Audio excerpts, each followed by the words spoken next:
anti-social network. Yeah. Mask up, stay 6 feet apart. Yeah, right. All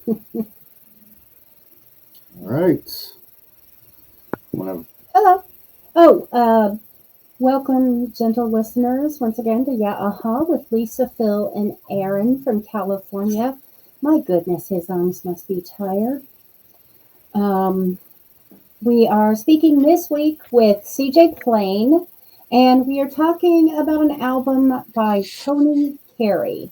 The album is, well, how about CJ?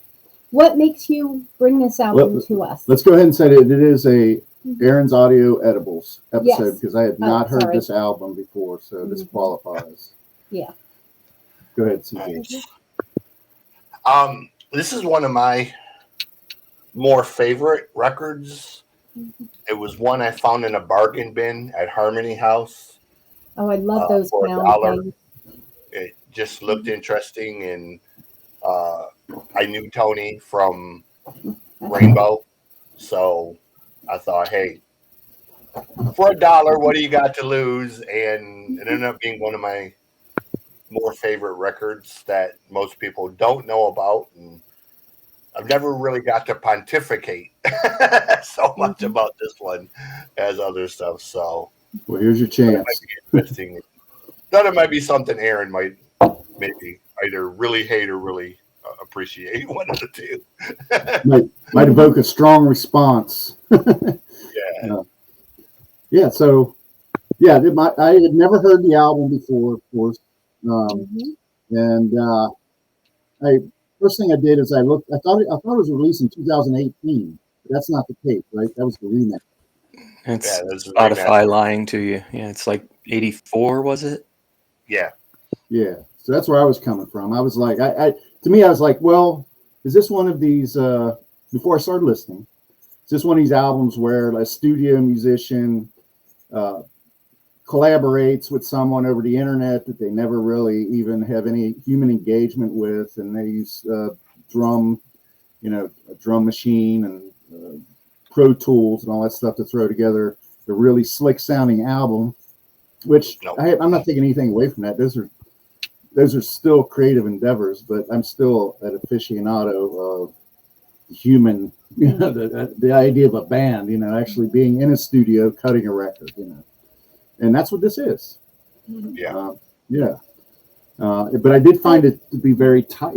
Was a very tight sounding album. It sounded really well done, well produced. Yeah, it feels like it has a narrative. I will say this much, and I hope this isn't like insulting in any way. I am fairly new to analyzing music in any way, shape, or form other than, oh, I can dance to that. So, paying more attention to music in any way is like upping my game to a level 2. But I would say it's almost easy listening that rocks, if that makes any sense. It does. Good, thank you. I am complimented. Kind of, yeah. So the The weird music thing, has said yes. So, yeah. the weird thing for me is, for years and years, I approached music from the viewpoint of a fan or somebody who reviewed music. Over the past year and a half, I've started my bachelor's degrees for music production and media communication. Oh, wow. And now that I have knowledge of Logic Pro, Pro Tools, all the stuff that goes into making a record, I hear things completely different than I did a year and a half ago. So records that I used to love, I listen to now, and I'm like, ooh. Stuff that I didn't like before, I kind of appreciate a little bit more because there's layers to the records that I didn't necessarily get or understand before. So you know, it's a good and bad thing, but Tony very much is Tony. Like Tony sort of just kind of does his own thing at his own pace, and he works with a lot of people, but it's always in person. It's never anything digital. He's very old school analog type.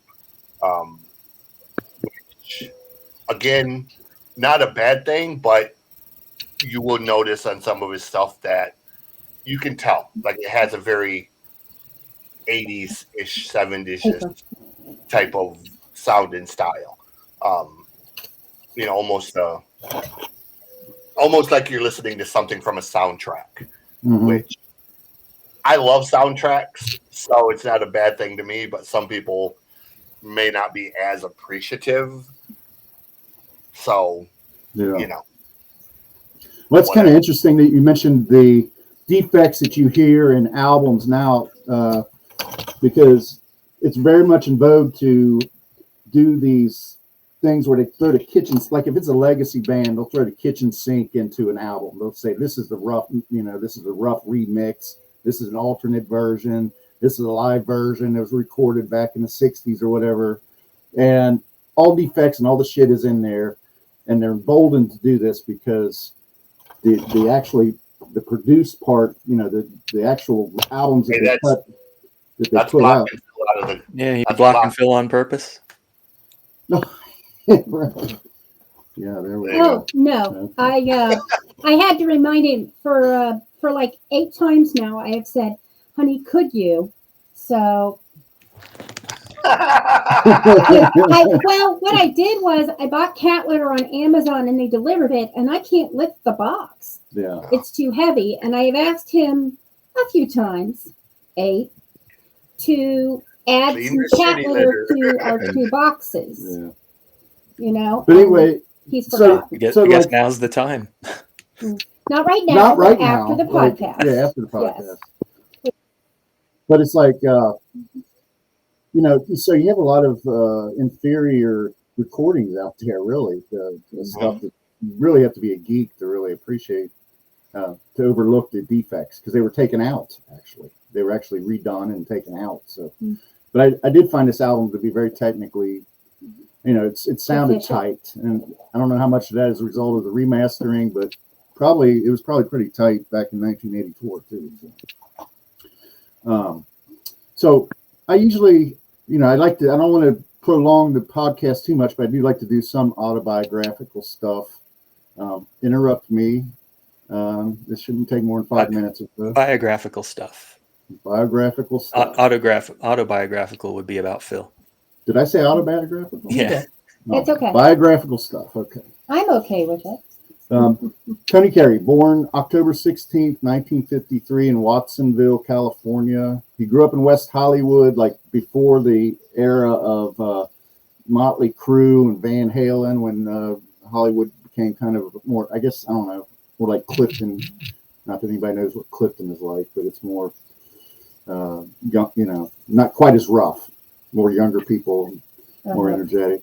But, in his age was more like 73 to 77. There were a lot of gangsters around, probably a lot of drug dealing on the streets and stuff. Kind of a tough environment at that time. A lot of his friends were Hell's Angels. Yeah. So he moved to Germany in 1978. He's lived there for 40-something years. So he's a German resident. Of course, he's most known, maybe, for being keyboardist in Ritchie Blackmore's version of Rainbow. He only recorded 1 album with them.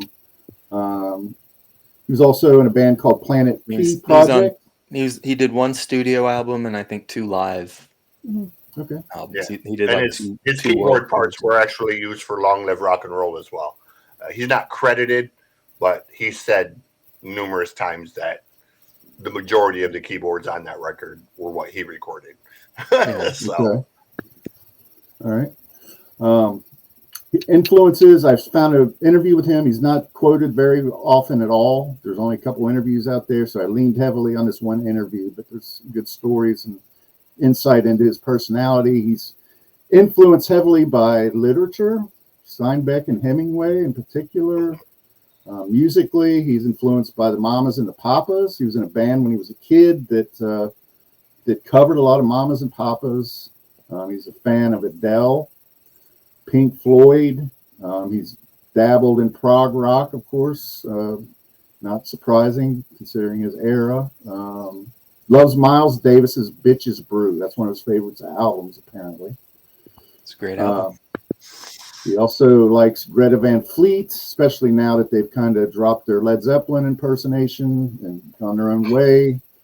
And a nice quote I found was that you can always invent a song every time you play it, which is something I think like a lot of these jam bands, that's kind of something they thrive on.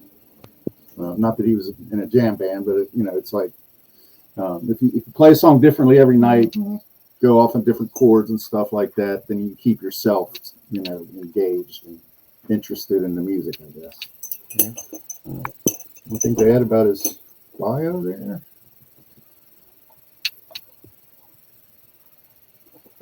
Please.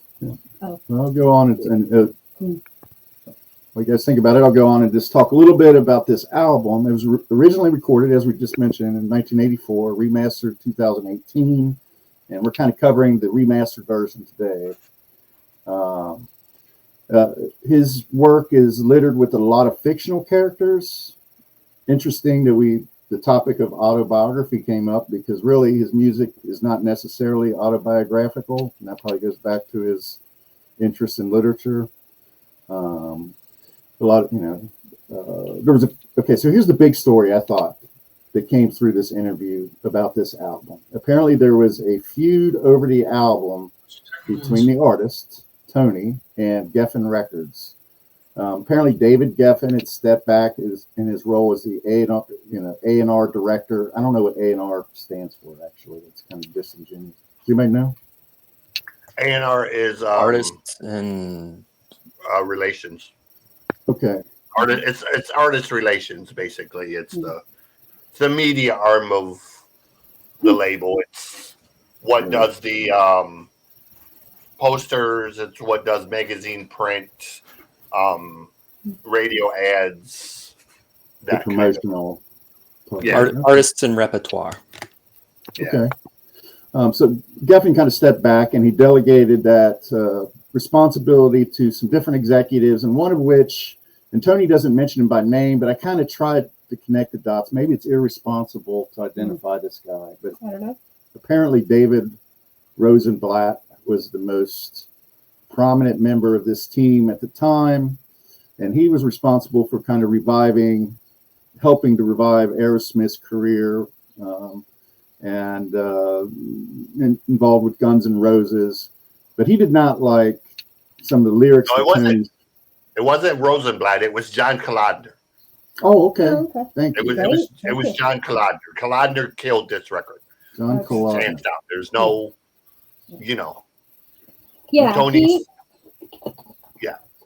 Okay. Kalodner didn't get his way. Tony told him to himself, and Kalodner killed the record. So, I mean, right. Yeah, he had a problem with lyrics on two of the most pivotal songs. Right. Yeah.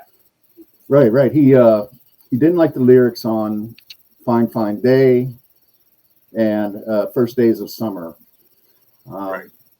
And so they actually There's essentially like 2 of my top 3. Yeah.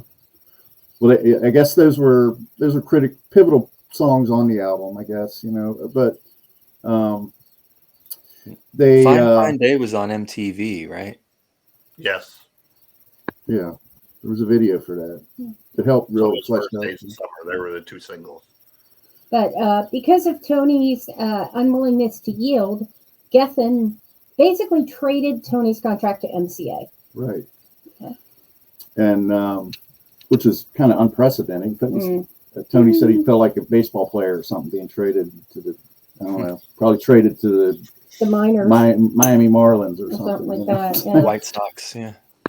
But in the end, he kind of had a cavalier attitude about it. He's like, he don't care. This is like big business, and that's not what he's about. So, but they did apparently call on John Collin. Is that it? Right? John Collin. Apparently, he called around and told them, Kalodner called around and had the radio stations kind of suppress the singles and kind of screwed with Tony's progress. Yeah. And I'll end it with that. That's quite a bit of background, I think. It leads up to the album. We've all listened to it by now, I think. Aaron, were you familiar with the album coming into this? No, I realized that I'd heard Fine Fine Day before. Mm-hmm. Probably from the lounge at Thomas More College with MTV playing all day long. Yeah. So I thought we would do a little different rather than breaking it down track by track. That can be a little tedious sometimes. But I thought maybe I've asked everyone to kind of rank the songs on the album. If they could go down the album and kind of give us your top 13. Aaron, are you prepared? I ranked mine. Okay. Did you? I sent the link. I slacked you a link to the spreadsheet this morning too. Oh, okay. So I've got your rankings in it too. We're going to come up with a banger, right? Yep. Okay, so you got your Google sheet ready. All right, cool. Well, Aaron, why don't you? Oh, go ahead, CJ. Sorry. So I just actually used the CD. I didn't know we were using the expanded one. That's fine. So the first 10. I didn't just go with the first 10 then. Yeah. There's 11 on the CD. It's 11. Yeah. Okay. And they're actually in a different order on the CD than they are on the expanded. So I just I went with what I had. So I have the actual CD and vinyl. So okay. Do we want to throw those songs out, or do we want to just let it fly? No, I'll just give you what I have, and you can sort of calculate it into where they are according to what you guys have. Okay. I mean, all the songs I have are on the record. They're just, Right. Well, Aaron's system is pretty much adaptable to any. I will say I found the original album, and then I noticed there were a couple songs not there. So then I found the expanded album, and I just kind of went with the expanded album just in case, because I have been caught out by YouTubing the album and then finding there were 2 extra songs that I had no idea what they were. Yeah. We usually try to stick with the original tracks in most cases, but right.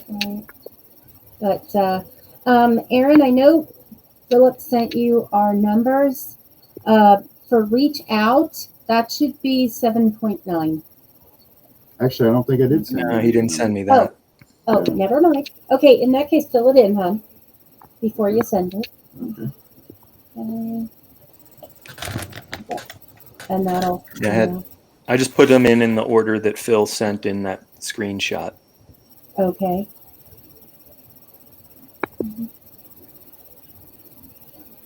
What you got for your number? Let's start with your number 11 or number 13. See. Yeah. Mine? Yeah. She Can Bring Me Love. Let me see.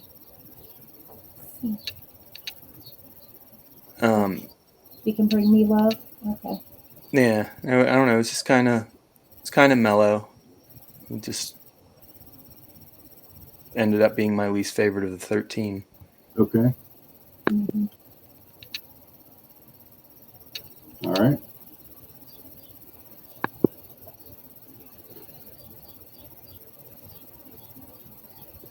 She Can Bring Me Love. It's kind of a love song for,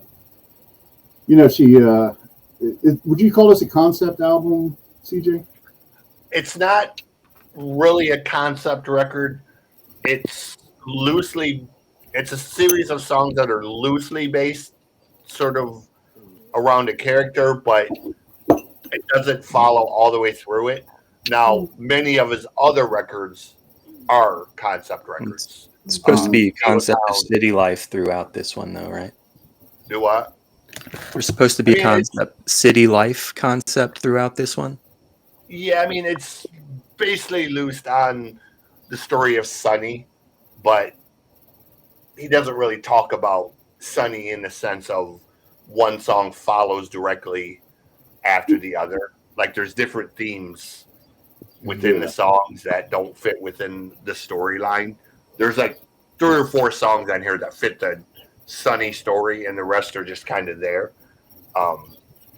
If you get into his other stuff, the Planet Pre stuff, or like the Steel Town record, or the Boys Town record, those are all like, you know, like Queen Drake style concept records that tell a direct linear story from A to B. Yeah. And Planet Pre project especially, you know, Go Out Dancing has 4 parts that are like almost the wall style records that are so big that he ended up doing a whole box set called the God Box.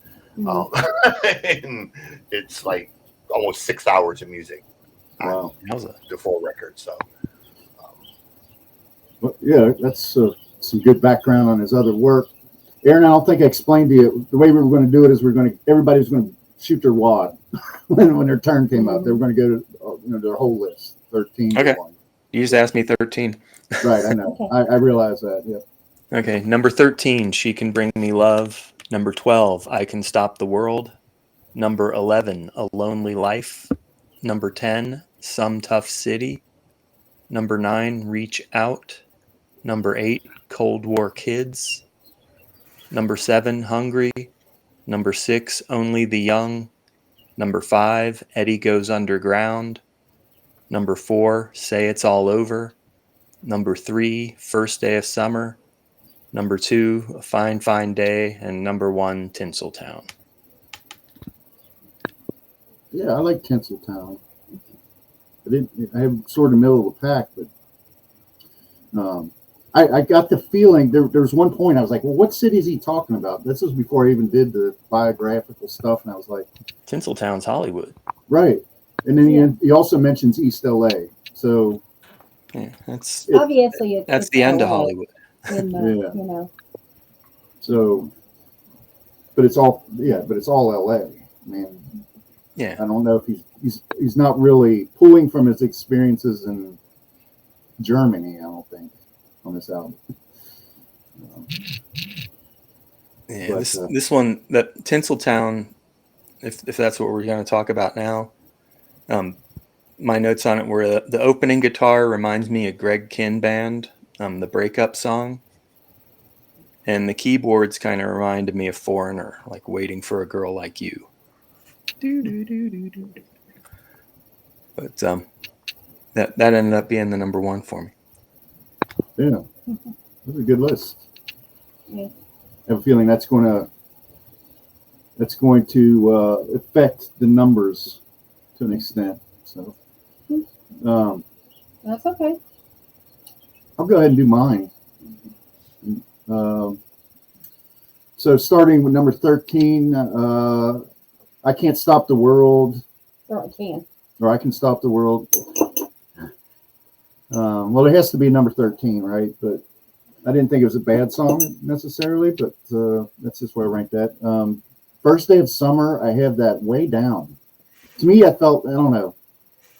Number 12, I felt like it was very good. It was very, I could tell that it was it was written to be a hit, kind of. And sometimes those don't resonate with me too much. And it's hard to believe it dropped this low because it is a solid song. But like I said, it's a pretty good album. So number 11, Say It's All Over. I like the dirty guitar playing. I think that's the best part of that song. She Can Bring Me Love.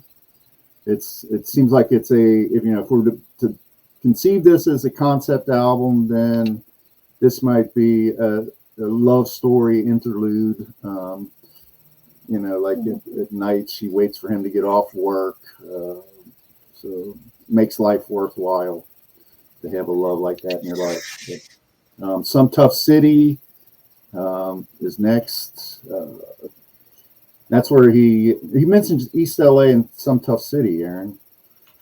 Okay. Yeah. Yeah, it builds you up and tears you down. Yeah, so that's where I got that. But anyway, a Yeah, lonely. he talks about Stanislaus County a ton too. That's where he grew up. So Yeah. So there's a lot of nostalgia in this, I guess, when he talks about growing up with gangsters and that kind of tough Where's life. Stanislaus County? it's like Modesto, right outside of San Jose. All right. It's a San Joaquin Valley, basically. So Palm Springs. Above Palm I guess Springs. you could. Says it's in the San Joaquin Valley. Makes up the Modesto Metropolitan Statistical Area. All right, we'll call it Modesto. Says the county seat is Modesto. So, looks like it sort of sits in the middle of Stockton, San Jose, and San Francisco. All right. So, it kind of, you got San Francisco, Stockton, and San Jose, like sort of like this. So, right on. Number 8, I got A Lonely Life. It's got kind of an 80s feel, but in the best sense. I got kind of like Turn Me Loose, that song. I looked it up. I was like, Turn Me Loose. It kind of went off in my brain, and I looked it up. Loverboy song? Yeah, the Loverboy song. I don't know how you would take that, but to me, that song kind of, I don't know, some of the guitar playing in it. Yeah, that's. Well, Wait a minute. I had a similar thing with I Can Stop the World, because he says in it, he keeps going, I'll stop the world. And I kept thinking, and melt with you. That's basically where Stanislaus County is. Oh, Right okay. on. Geography lesson. Kind of a weird looking county. Not just music, we have geography. That's right. That's what you tune in for our show. You get all the extras. Yeah. That's right. Tinseltown. I got it number 7. One more name shot down in flames in Tinseltown. I like that lyric. Seems to be about the pitfalls of pursuing fame. A lot of people go to LA expecting more than it delivers. But, only the young. It's 3 o'clock in the morning and baby's still not home. Why only the young people, or why only the young die poor? Ends with lie kind of. I just, that's pretty solid. That's right in the middle of the pack. 6 for me. Only the young. Hungry. This is like the bluesiest song on the album. He uses auto-tune, it sounds like, at one point. There's like backwards lyrics in it, I think. There is towards the end, yeah. And that real deep voice, trippy thing in the left ear. Yeah, it's not auto-tune. He's using a what do you call it? A vocoder, whatever that. Like what Peter Frampton used. Yeah, the Do You Feel Like We Do thing. Yeah, Well, he does it on like 3 different songs.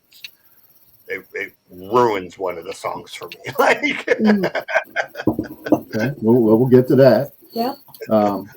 Number 4, Reach Out. There was a point in that where the guitar riff reminded me of something that maybe Brian May would have done. Can't pinpoint it right now, but when I was hearing it, I was like, I got to put that down because it sounds like a Brian May guitar riff to me. Reach Out. I heard a Highway Star ascending riff. I heard that. I think it sounds like something completely different, but very close to what you guys are saying. Yeah. But like I said, we'll get to that. No, I just want to say there personally, we all kind of listen to it with different sources.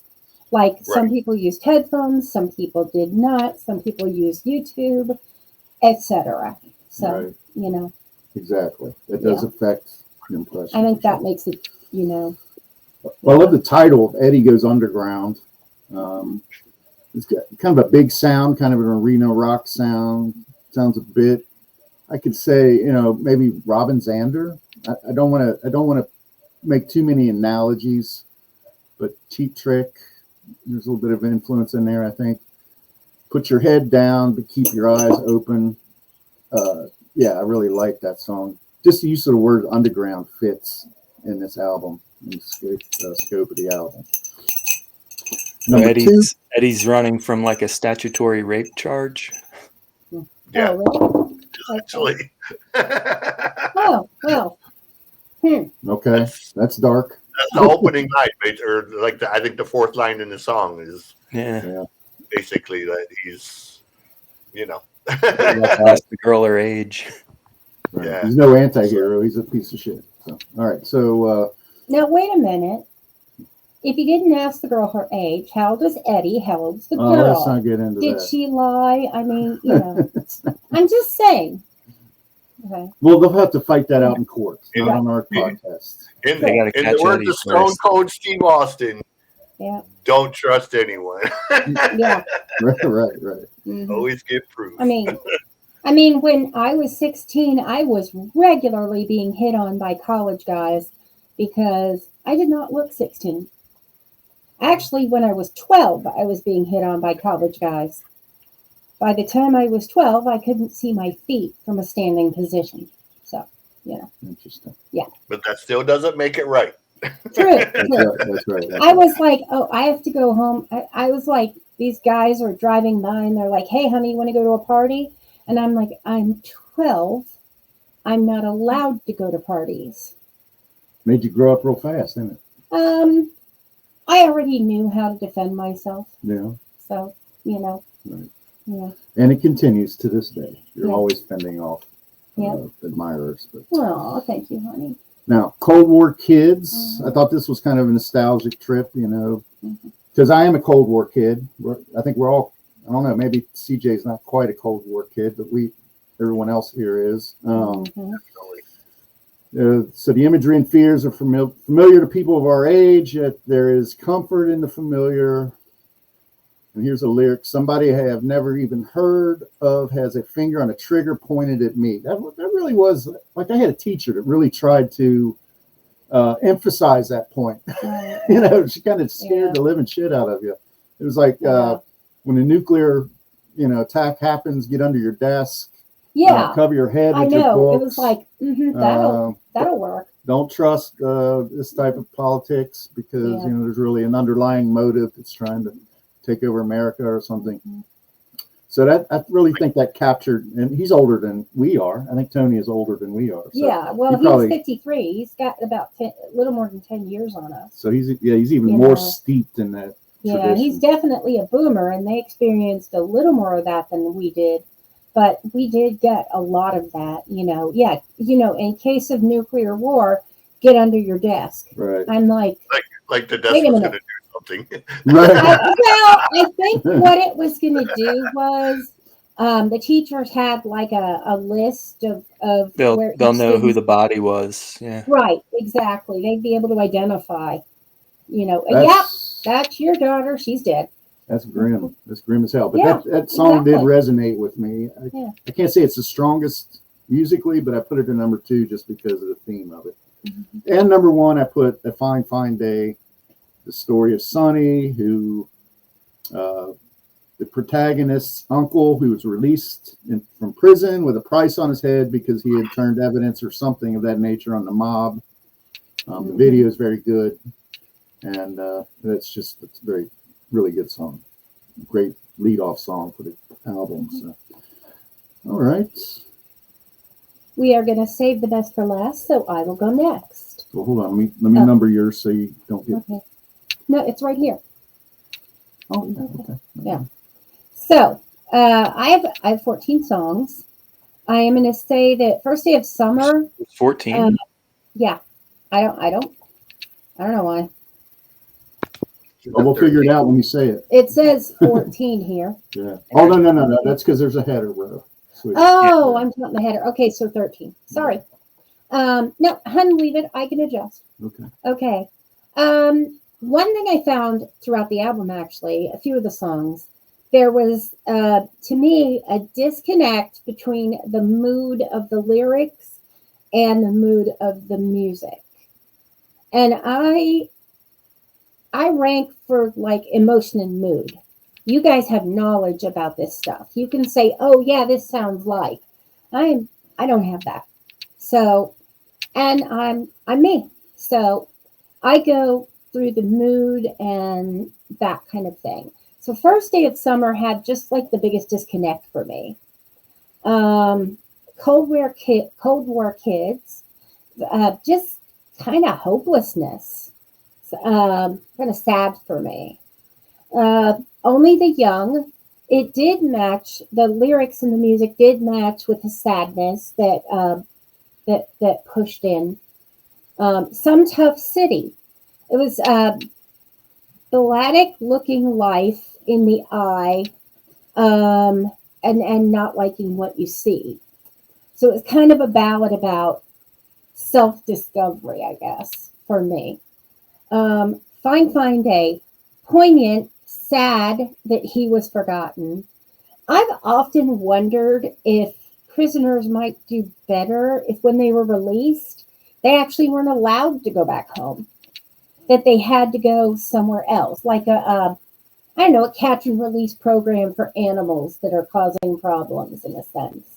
Not to say that prisoners are animals, but that's the idea that I've had about prisoners, because I feel like a lot of the times they go back home and they tell them you're not allowed to talk to your old friends. Yeah, that's realistic. Right. Um, so um, She Can Bring Me Love. I like the optimism of like new love, that feeling, that excitement. I felt that in this song. Reach Out. I like the pace. Once again, mood and music, there was a little bit of a disconnect, but the pace brought it up the list for me. Number 4? Okay, where are we at? I just Or do number 5. You're number 5. Tinseltown. Number 6, I thought. Seven's Reach Out. What, 6? Tinseltown. But what it is Aaron, we have number 1 on this. It's the header, and I didn't realize that. So I actually only had 13 songs, Right. which makes this number 5 if we're if we ignore the header. But Tinseltown, I like the spooky intro, and the music fit the lyrics. Eddie Goes Underground. Eddie kind of informed his own end. I didn't get the sexual harassment, whatever it was. I didn't hear that in the. I missed it. So but I felt it was really rocking, and it was kind of like he wrote his own story there. And that's what I got from the feel of that song. Hungry. It was bluesy, good melody. I liked it. Okay. I Can Stop the World. I liked I Can Stop the World from the ambitiousness of it. The feeling of, protection that he felt towards his significant other. I mean, it's ambitious, it's unrealistic, but I will comfort and protect you. And that, I found that, I guess that's like a female perspective of wanting to know your spouse will try to protect you. Because we, as it says on TikTok, the bear. Oh, yeah. So the bear or the man? Right. Mm-hmm. Right. All right. The bear. Your number And 1. Say It's All Over. Very up mood to music, reads as sarcastic in the lyrics. I enjoyed the sarcasm. I liked the music. So All right. that's it. Great. I'm missing one of Lisa's. So Which 1 one? is Say It's All Over. 2 is I Can Stop the World. 3 is Hungry. 4 is Eddie Goes Underground. 5 is Tinseltown. Is 6 Reach Out? Yes. Is 7 She Can Bring Me Love? Yes. 8's Fine Fine Day. 8 Fine Day. 9 is which? 9 Lonely is Life. Life. No. Which is 9? A Lonely Life. Life. That's one I was missing. Okay. Okay. Then Some Tough City, Only Yeah, I the got Young, it. Cold War. First day. Okay. Sorry, I had issues. By the way, do we sound better? Moderately. Okay, so I think that both of these lines were not completely plugged. I think they were bleeding. Oh, okay. So that's why probably the first 40 minutes of this are And now, ladies and really gentlemen. bad. But all right, the moment we've and all now, been waiting ladies for. and gentlemen, yes, the moment we've all been waiting for. The person we're here for, CJ Klein. So, I did the 11-track version because I didn't honestly realize that there was a remastered version. No problem. I see that the 2 songs that were included for the remastered version, Only the Young and Cold War Kids, it's kind of an odd choice to add them to the remastered version of this, considering they're literally on their own record called Cold War Kids. So they're the centerpiece of that record, basically, the way Fine Day and Some Tough City are for this. So adding them to this seems odd to me. Maybe they didn't remaster the other record and they wanted to get these songs on it or something. I believe that Tony must have known something we probably don't know. So, I mean, I'm not saying he's wrong. I'm just saying they kind of have their own story of what Phil was talking about, the Cold War and growing up during the Cold War. So, you know. So we'll start with your number 11 then instead of 13. Yeah. So, where are we at? I lost my list here. Okay. So, number 11 for me is Hungry. Not good, not bad. It's just kind of a song to me. It's you know, there's really nothing. Number 10 is Say It's All Over. He uses that vocoder during a lot of it, and it just completely ruins the song for me. It sounds weird when it's not necessary, I guess. That was a very 80s sounding song for sure. Yeah. Like it sounded like something from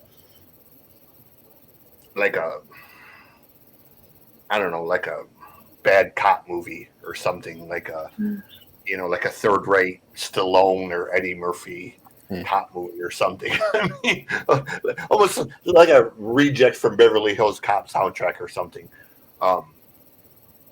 Number 9 for me is Reach Out. To me, it sounds like a song Gary Moore would have rejected. The guitar in that just reminds me of a bunch of other Gary Moore stuff. And, you know, it sounds like something that Gary could have done better. Not a terrible song, but, you know, not real high up. Number 8 for me is A Lonely Life. It's another song that's just kind of there for the most part. Does have some cool guitar in it, which kind of brings it up. Number 7 is She Can Bring Me Love. I kind of dig that song. It's a cool ballad. Tony kind of, to me, he kind of excels when he does the very sort of low-key stuff like that. Number 6 is First Day of Summer, which is the second video from it. One of the 2 songs that Kalodner didn't like. And he was known for being kind of a dick. He killed the career of more than one band. Damn Yankees was one of the bands. Nelson was the other band that he killed the careers of after they had disagreements. Damn Yankees, that was Ted Nugent, wasn't it? Ted Nugent, Jack Shaw, Tommy Blades. Yeah, I mean, you know, Nelson. I mean, if you've ever wondered why Nelson exploded with After the Rain and then just sort of disappeared afterwards, It was I have. because Kolodner wanted another After the Rain record, Mm. and the twins wanted to do something that was more in line with what their dad did. Mm. And Kolodner said no, and he said, okay, cool, do your thing. And, you know, Yeah, I had a little thing for Nelson when they came out. yeah, they were, they're still I told talented, you that.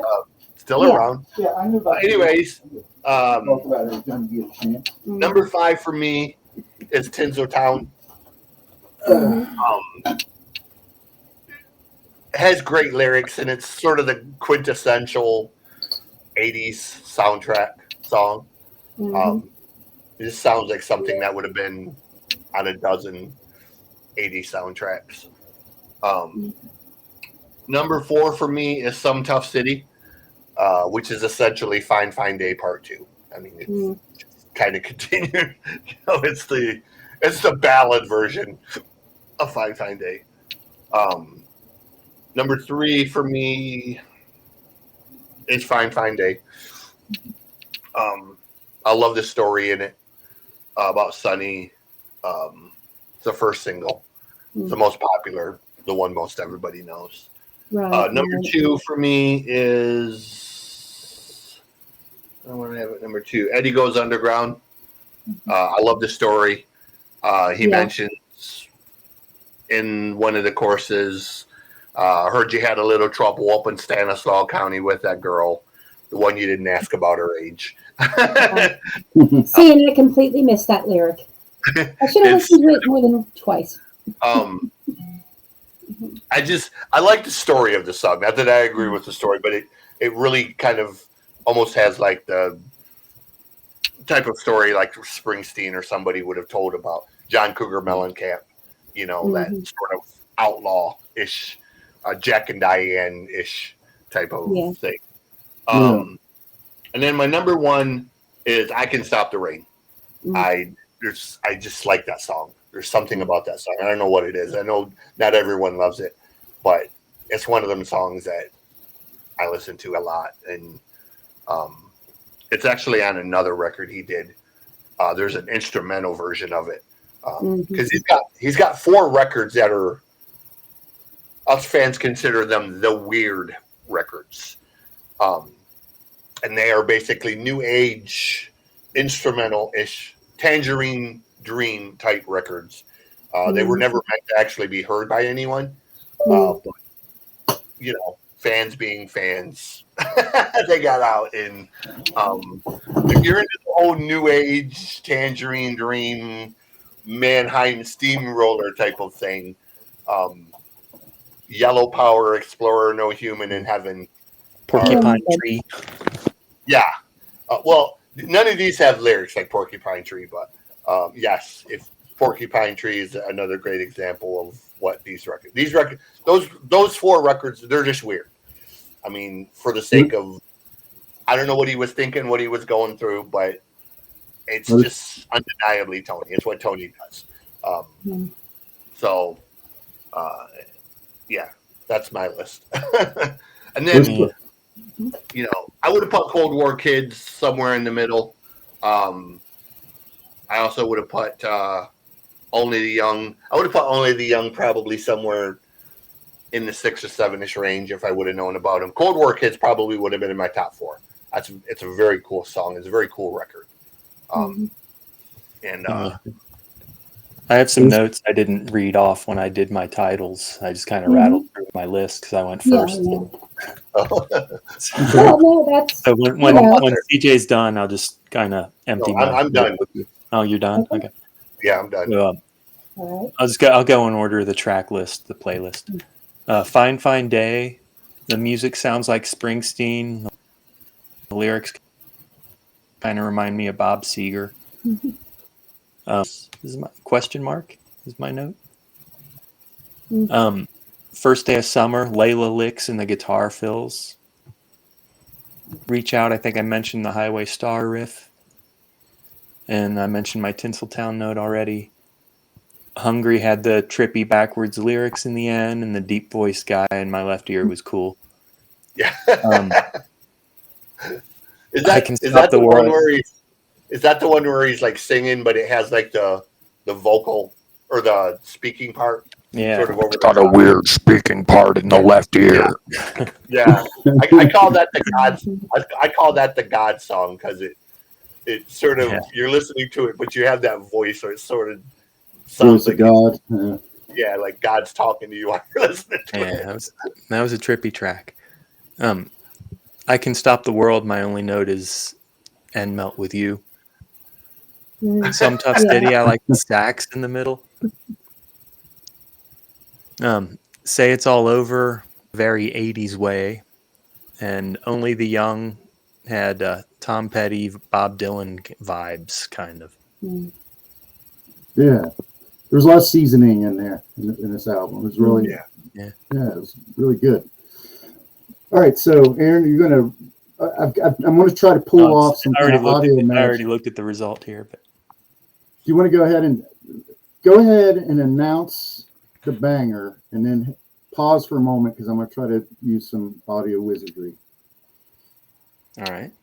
Okay. Am I pausing now or am I announcing the No, banger? announce the banger, please.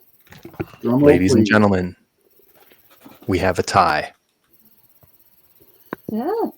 Oh. Well, what the hell are we going to do about a tie? We didn't account for that contingency.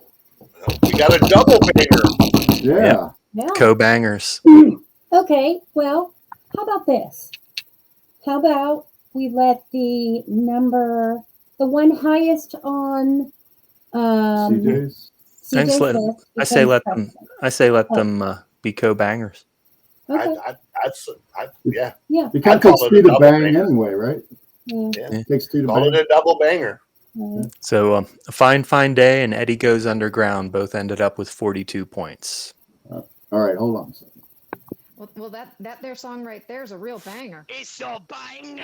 It's a banger. It's a banger.